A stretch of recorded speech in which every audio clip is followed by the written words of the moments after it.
नमस्कार. आज आपल्या शिर्डीमध्ये माननीय नामदार साहेब राधाकृष्णजी विखे पाटील यांचा वाढदिवस आहे आणि या वाढदिवसाच्या निमित्ताने आपल्या सगळ्या नगरसेवकांनी मिळून प्रशांत जो अरविंद प्रशांत हा यांनी खूप सुंदर रांगोळी साहेबांची आपली इथे काढलेली आहे आणि खरंच त्याचं किती कमी आहे. कारण हुबेहूब असंच वाटतंय की जसं तिथे फोटो लावलेला आहे साहेबांचा आणि खरंच खूप तुझ्यामध्ये कला आहे आणि तू त्याचा छान वापर केला पाहिजे.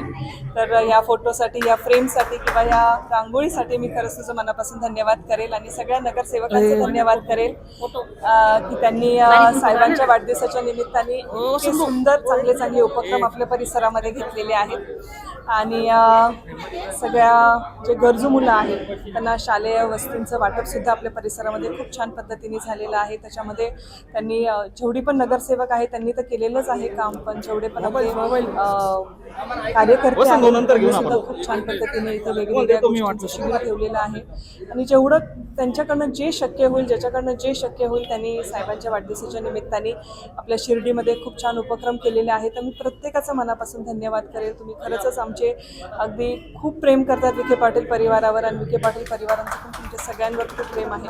तर ह्या सगळ्या छोट्या छोट्या उपक्रमांसाठी किंवा या सगळ्या तुमच्या प्रेमासाठी मी पूर्ण विखे पाटील परिवाराकडनं या सगळ्यांना मनापासून धन्यवाद करेल. नगराध्यक्षांनी पुढाकार घेतली, सर्व नगरसेवकांच्या सहकार्याने रांगोळीचा एक विशेष उपक्रम वृक्षारोपण झालं आपल्या हातून. काय आनंद आहे? नाही, आनंद तर नक्कीच खूप आहे का तर त्यांचं प्रेम आहे जे ते साहेबांच्या वाढदिवसाच्या निमित्ताने ते दाखवत आहेत आणि नक्कीच हे प्रेम जे आहे हे कायम असंच राहावं हीच देवाचरणी, साईबाबाचरणी मी प्रार्थना करते. आणि जे पण वृक्षारोपण झालेलं आहे निसर्गाला कुठेतरी काहीतरी आपलं देणं आहे आणि त्या पद्धतीने प्रत्येकजण काम करत आहेत. तर त्यासाठी सुद्धा मी त्यांचं सगळ्यांचं मनापासून साहेब यांचा आज वाढदिवस आहे.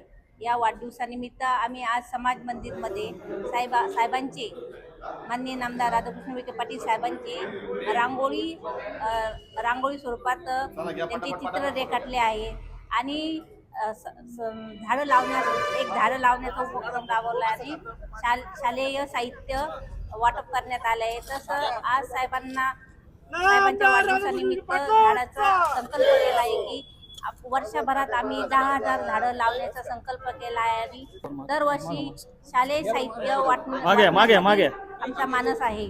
तर साहेबांचं एक धोरण आहे की मुलं शिकले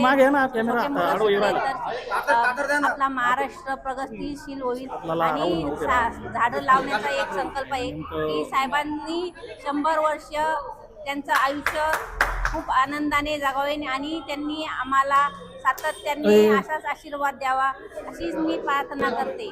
साहेब जसे साहेब बाहेर देशात गेले तरी एक गरुड पक्षी जसे आकाशात गगनभेरी घेत असताना तसे बाहेर फिरत असताना तर आपल्या पिल्लांवर लक्ष असतं, तसंच साहेबांचं लक्ष असतं की साहेब जिथेही महाराष्ट्रामध्ये बाहेर असू तसं साहेबांचं आपल्या शिर्डीतल्या लोकांचं आणि आपल्या कुटुंबाकडे लक्ष असतं.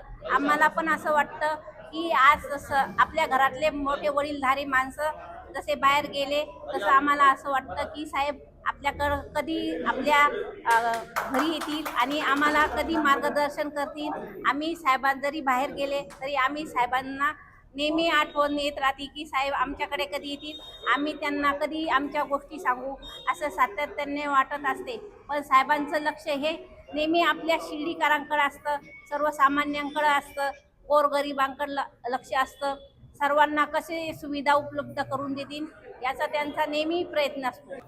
साहेबांना मी वाढदिवसाच्या याबद्दल शुभेच्छा देते की साहेबांनी आज शिर्डीचा चेहरा मोहरा बदलला आहे की आज शिर्डीत पाण्याची व्यवस्था असेल, स्ट्रीट लाईट असेल, ड्रेनेज लाईट असेल, असे कोणतेही कामं ठेवले नाही की साहेबांनी आज शिर्डीचा एकदम चेहरा बदलून आज नवीन संकल्पना साहेबांनी आज केली. आज इथे MIDC सारखे मोठे उद्योग चालू झाले.